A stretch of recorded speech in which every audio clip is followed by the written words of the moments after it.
Good morning and welcome to Enterprise Morning, the premier breakfast show on Nigerian television. Join us as we kickstart your week with the latest stories on the front pages of our newspapers.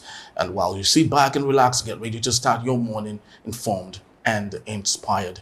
It's time to rise and shine with Enterprise Morning right here on Enterprise Television. And we will also ask you to join our tribe, be part of our community, and have a say in what we say. Follow us on all our social media platforms at Enterprise TV7 and do well to visit our website daily at www.enterprisetvnews.com. I am Henry Igubike. And I'm Choma Okohe.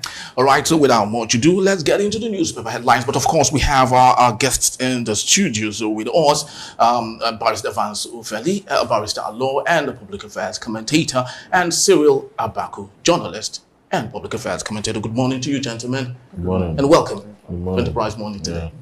Good.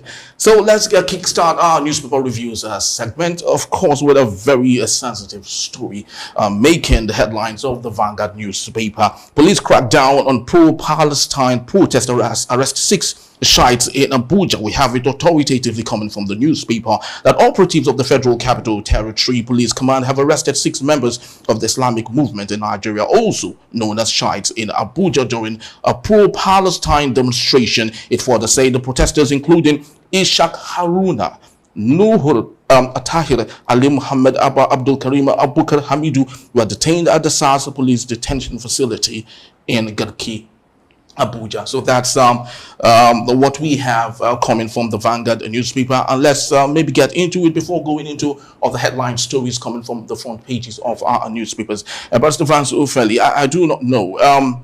I understand the world is a global village, where what happens in one sport happens in another. And of course, there's room for empathy and sympathy, if you ask me. Do you think having Shiites demonstrate for Palestine in Abuja is enough sympathy coming from what I would love to call brotherhood? Well, I think it's needless. Those who adherents of religious bodies should understand that you cannot begin to create problem here. As far as I'm concerned, protests in any form have the tendency to break down into lead to breakdown of law and order. Protests anywhere, okay, including Nigeria. Now, Nigeria have been in economic crisis since subsidy was taken away last year. From there, we have snowballed into some very difficult times. How many Palestinians have protested in Palestine? That their Muslim brothers here, that there's a new government that is making life difficult for their Muslim brothers. When you now count pepper and then you cut yam into slices to sell, is that not bad enough for the Palestinians who have religious some fellows who adhere to the same religion for them to be protesting over there? So I think it's needless. We know how to plunge ourselves into repeated crisis, and that is why the elite have abandoned us. The elite have quietly, a long time ago, abandoned the poor, because the poor, they have a proclivity. They must create that thing that will keep them poor. Even if government ends up solving the problem of the poor, they will drag the government out of the way and see go back to their poverty. Because things like this, first of all, these persons that are protesting, 6 of them have been arrested now for Palestine. What is the grounds? Okay, and under which authority are they going to submit their protest letter to? Is it to the Nigerian government, or mainly to the Palestinian government, or mainly to the Israeli government? So I don't see, if their religion says so, said anywhere they are in the world, they can protest for the sake of brotherhood and all that. Well, that is their religion. But as for sovereignty and international policy, it does not come in any way as a solution or whatsoever to that. It's just a needless distraction. Not too long ago, they were being killed here. Okay, I mean, the Shiites, they were being killed because they had processions wherein, when they start their processions, when people are passing, they block the way. While soldiers are passing, they don't care. It's just about everything cannot be about religion. Your whole human entity cannot be subsumed by religion. What will be left for civil society? Because there's law. And by the time you get so fixated in your practice, you are deviating from the law. You are creating nuisance. You are blocking the road. You are doing a lot of things that are untoward. There is no way in your religion where it is said that you should take over society in such a way that every other person should run away. So when they get into their excesses, okay, government will call them to that. That's exactly what they have done, to arrest them and they possibly prosecute them for conduct likely to breach public peace. This is not Palestine. Very true. Thank you, Barrister Philip. Over to you, Mr. Cyril. According to eyewitness, the police used force to disperse the protesters. Now, in as much as they're trying to breach public peace, how two wrongs can never make a right. True. Do you think the police coming together to actually use force to disperse them was the best thing? And seeing that they were already stationed at the mosque, don't you think the leaders are supposed to come out to actually enlighten them on some of these things? Yeah, buy them some burgers and drinks. Not that. For me, I think that Nigeria has had its fair share of social unrest. If not too long ago, about 4 years ago, Lagos was on the boil. NSAS. In fact, the whole country was caught up in the conflagration. You saw what happened in Kenya only some days ago. So government has a very keen eye on anybody trying to cause anything in the name of whatever it is. The Palestinian issue is bad enough. These IMN that we are talking about today, I don't think they deserve anybody's sympathy. Not because they are Muslims. But El-Zazaki went to school in Iran in 79, the year of the revolution, that sacked the Shah and brought in the Islamic Republic. It was under such a ferment that he went to study medicine, I think, in Iran. He came back and formed the IMN to also do what he saw in Iran. He wanted it to also happen in Nigeria. These Shiites are not different from Boko Haram, just that they are starved of money to cause terror on such a scale. That's what they represent. They have a training camp where they send people out to shoot guns. They have their own. Where Shiites are located in Kaduna, they don't respect Kaduna state government. They are on their own. Sometimes you wonder why Nigerian government just leaves people to, why people can form their own groups and it appears that they're never interested in going to stop them from doing those things. The Shiite people don't obey Nigerian laws. They are a law to themselves. I wonder why they've even been there for this long and nobody, seems to. Now, in Abuja, they are protesting. Their own protest is not, if you look at the Gaza, it's like the worst has happened. In America, campuses have been shot and people have fought. Why is that beginning just yesterday? What suddenly happened? What changed? What's the latest that the Israeli government has done that they didn't do all the way? In fact, they were there when the Israeli government supposedly bombed the Iranian consulate in Syria. They didn't do anything.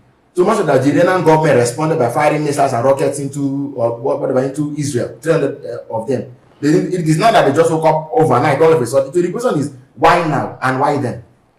The people are sufficiently discredited. We also the video of when Azazaki said he was sick. He was sick, he needed to fly. As soon as he got to the airport in India, the man jumped out of his wheelchair. It was even in Nigeria, it looked as if he was a man in a, what's that thing they call it now? Wheelchair. Wheelchair, and this other one that they put your hand in. Yeah, POP. Yeah, in POP. And he got to India, as soon as he got to the airport, he jumped up. It just tells you that these people are there to scam Nigeria. Like I told you, I have no sympathy for them. They are not even on Boko Haram. Just that they don't have the money at the level, to cause a kind of being a Boko Haram is causing. But have they been? I don't think they've been prescribed.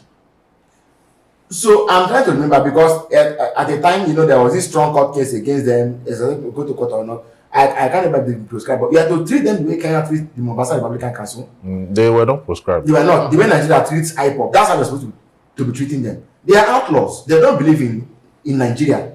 They want to have their own Islamic Republic in this country. Why should anybody fold these house and buy them? Is it water and some minerals? Now, but do you think it's possible for us to apply a magic wand in all of this? Is it possible for us to maybe just negate the Islamic fundamentalism in that and maybe relate this to other circumstances? In the 1967-1970 Nigerian Biafran Civil War, there were Americans in Washington who set themselves on fire just to protest for what is being done to the Southeasterners in Nigeria. So do you think it's possible to have, not give it a coloration of the Islamic thing, while of course we accept that this is just a protest in sympathy of a region or a country that's been taken care of irresponsibly? Let me be very honest, and this is putting myself in the shoes of the president or of the government.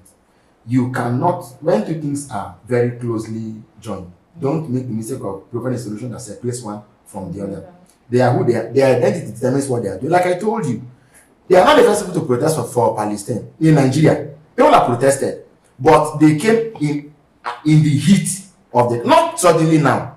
But then number two, when you talk about a magic wand, right? Yeah. That separates the fundamentalism from. Yes, there are ground for the mere fact that you have an avowed nation of replacing an elected government by any other means. Barrister has treason, if I'm correct. So that ground has always been there. I said in the beginning that I don't know why the Nigerian government has not done anything about that all these years.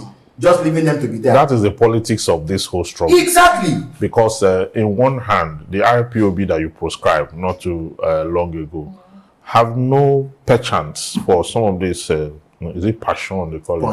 Passion. For some of these things that these people do. Okay, we've seen people carry arms against the state and have done incalculable damage. So just because they are adherents of certain religion, so you can forgive them their trespasses and those who trespass against them. But you have another region where what the agitation is even succession. Now, that agitation is valid, except that the approach they are using is really wrong thing about it. Okay? But the issue of the Islamic fundamentalism and the bombing and all that, that one is not even valid under the law. Okay, so which is closer home? The one that is closer home is the one you have proscribed. The one that is busy decimating and giving us a bad image, put us in terrorist lists, and put us in many of all these lists all over the world and all that.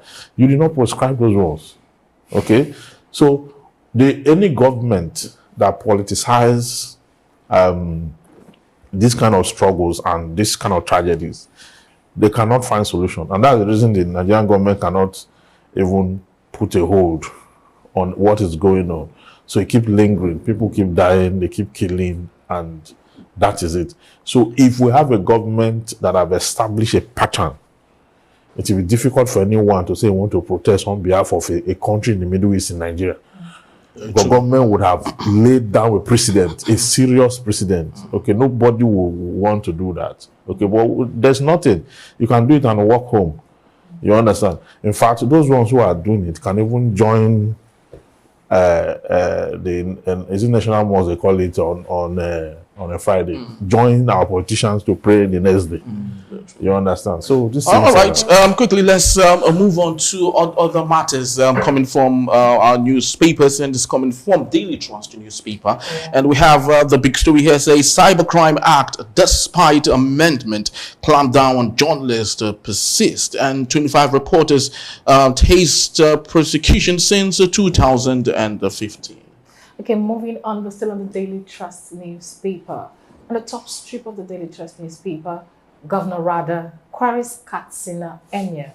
Details are on page 12.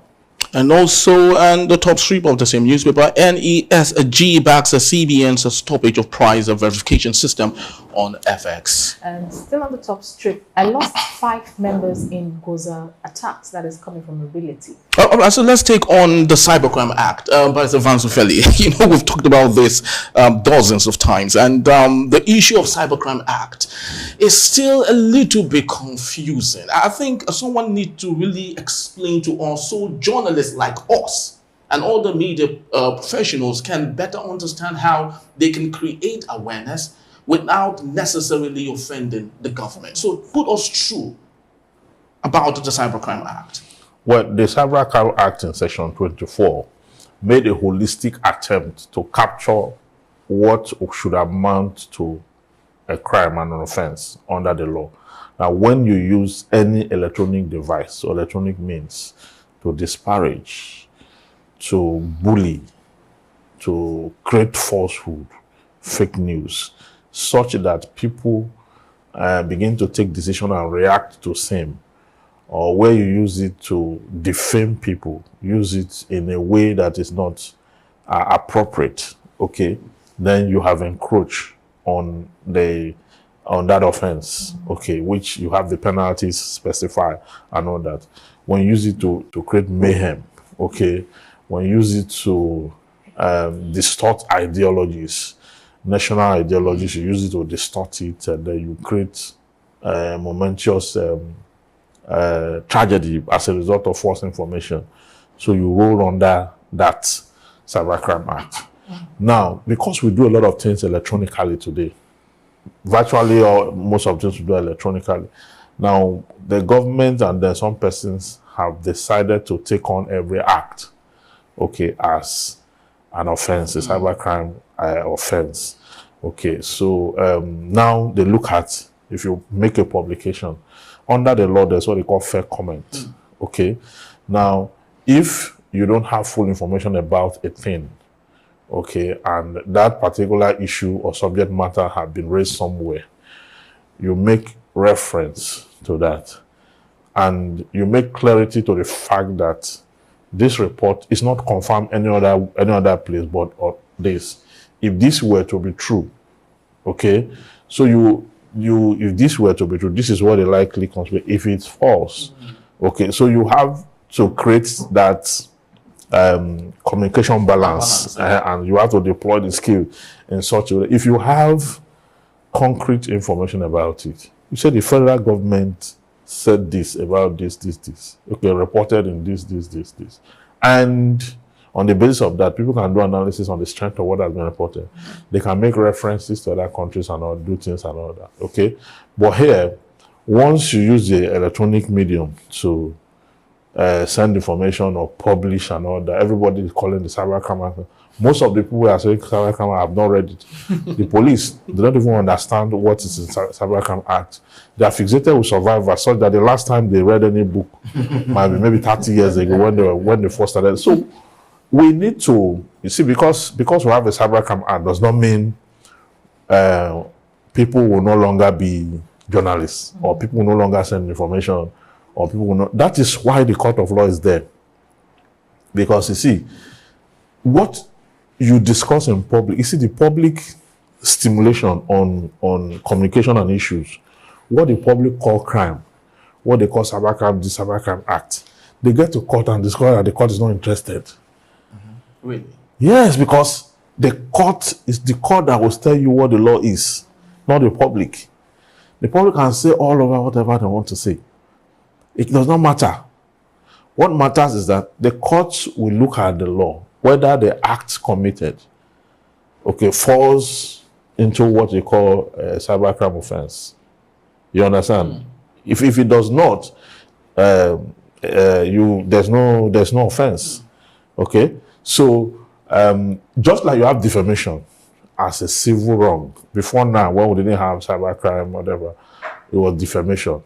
When you disparage someone, in fact, the expression is that when you reduce a person, you know, when you disparage and reduce a person's reputation in the eyes of the right-thinking members of society, that's how I said, when you reduce his reputation, you disparage him in the eyes of the right-thinking members of society, such that he's now being mocked at, such that there's now a stigma, okay, and all that.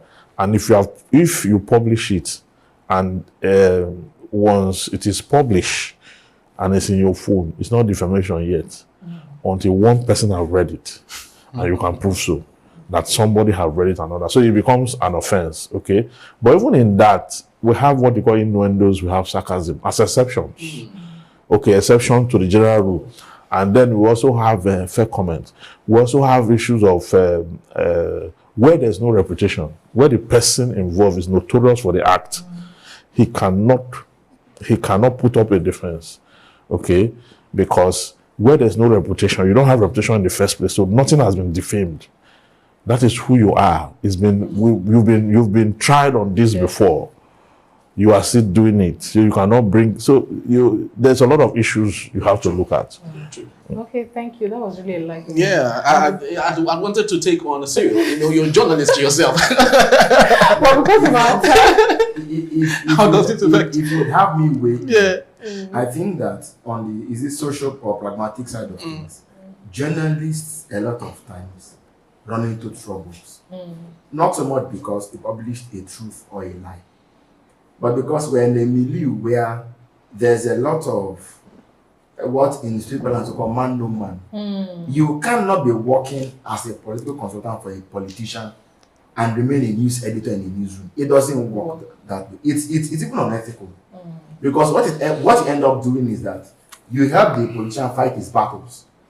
So you should begin to get stories in the way that you shouldn't be getting stories and start writing things you shouldn't be writing normally. On the other hand, yes, then when you now turn against the person who has been your benefactor, the person says, you, don't I know you? I mean, we had the very unsavory case of 2 senior editors almost coming to fisticuffs in a newsroom in a leading national deal in this country. You have journalists who are living like celebrities, superstar celebrities. I ask myself, how many years has he worked?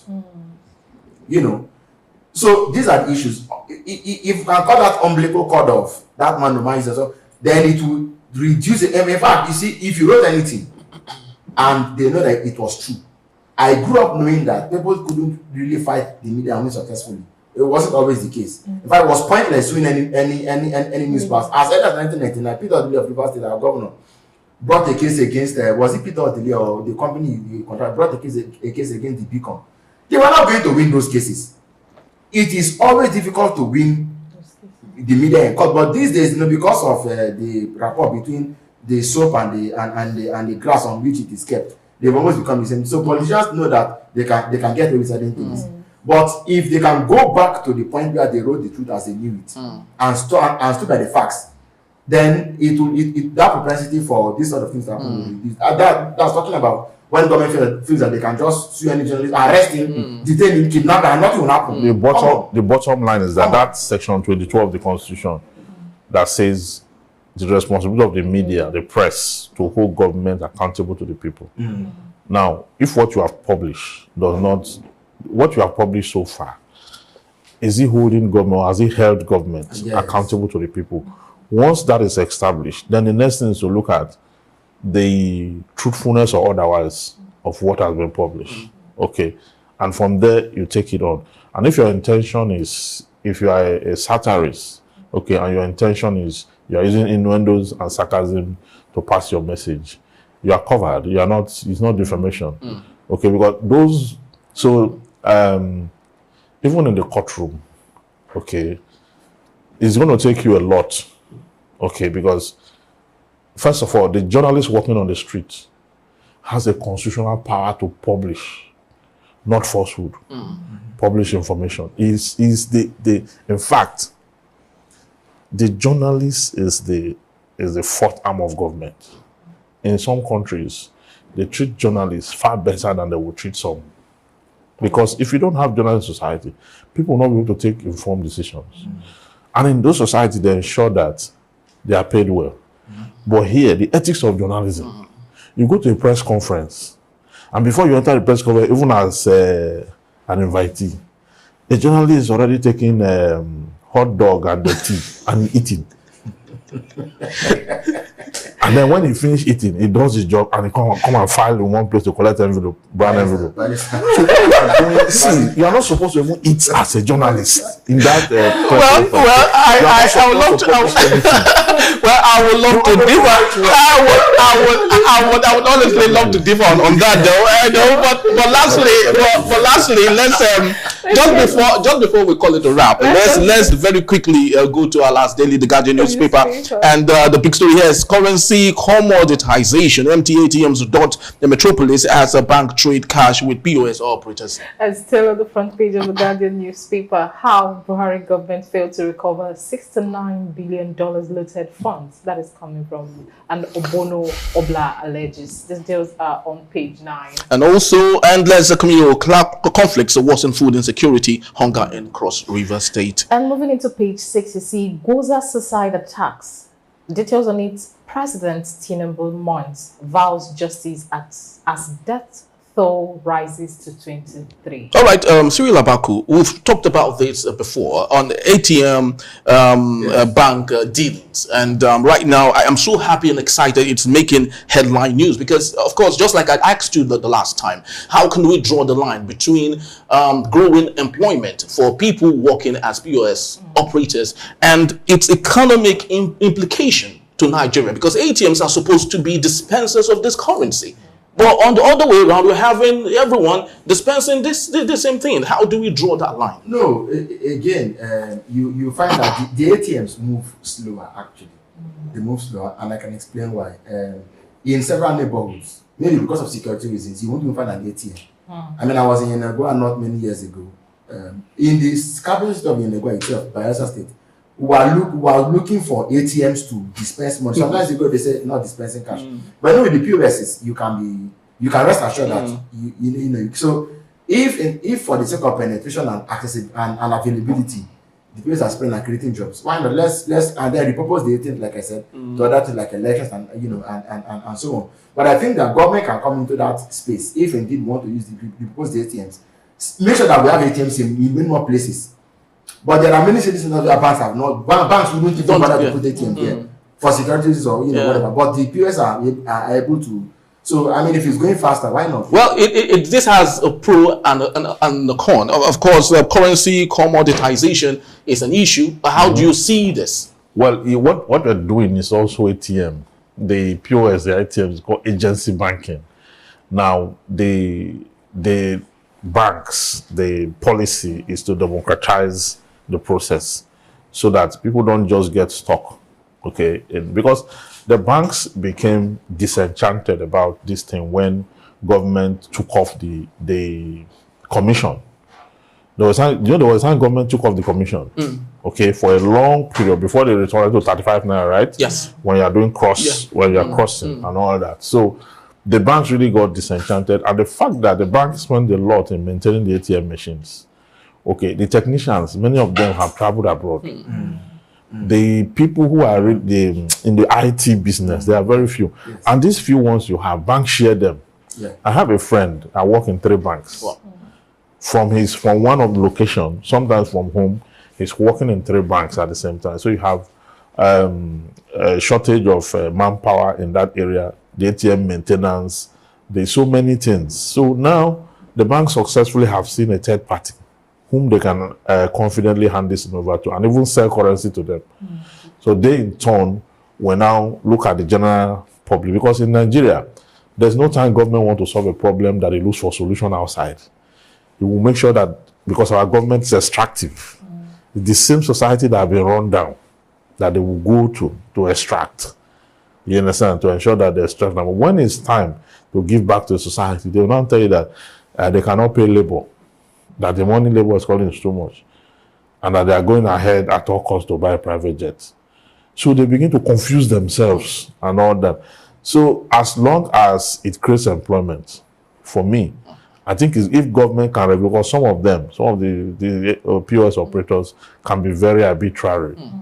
When you are in an area where they know that you are stranded, or you are in an area where they know that the people who operate these things are few, they will tell you that the charge is 500. They inflate such prices. You understand? So you don't have a uniform price. They look at your level of frustration, your level of how will you survive desperation, survive the times, to determine what they charge you. And that is wrong. So if government can regulate them, then I don't see anything wrong with that. Very true. And Choma, this brings to a focus, with the type of government we run in this country. I just hope we won't wake up one day and have the government say no more ATM operators. Yeah, we are hopeful that there was time they actually came out and said they're going to bring out a uniformed ATM card. Okay. Definitely with time they might do that. But one thing I know about government is they bring up policies most times that are not favorable to the citizens. The people. And we just need Very to true. that. All right, so that's just about the size of our package on this particular segment. I'd love to say thank you to Cyril Abaku for being part of our show, Pastor Fansufeli. Thank you, as always, for being part of our show. And just to let you know, both gentlemen will be on to take us on our main conversation for today. Yes, and when we return, scores killed as suicide bombers attack Borno State. Stay with us. We'll be right back. Coming. Yeah.